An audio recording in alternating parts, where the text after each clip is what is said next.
Cancer ബാധിച്ച് ചികിത്സയിലിരിക്കെ പ്രമുഖ നടൻ അന്തരിച്ചു.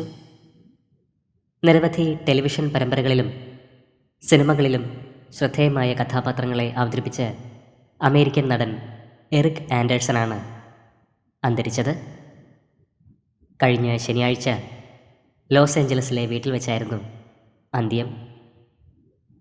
67 വയസ്സായിരുന്നു. വിവിധ പരമ്പരകളിലായി 300ഓളം എപ്പിസോഡുകളിൽ താരം അഭിനയിച്ചു. ഫ്രൈഡേ ദ 13th എന്ന ചിത്രത്തിലെ നടൻ്റെ പ്രകടനം ഏറെ ജനശ്രദ്ധ പിടിച്ചുപറ്റിയിരുന്നു. 1984 എറിക് വിനോദരംഗത്തേക്ക് ചുവടുവെച്ചത്. നോവലിസ്റ്റ് എന്ന നിലയിലും ഇദ്ദേഹം ശ്രദ്ധ നേടി. പ്രണാമം അർപ്പിക്കുകയാണ് വിനോദലോകം. എറിക് ആൻഡേഴ്സന് 67 വയസ്സായിരുന്നു. ആത്മാവിന് നിത്യശാന്തി ലഭിക്കട്ടെ എന്ന് നമുക്ക് പ്രാർത്ഥിക്കാം.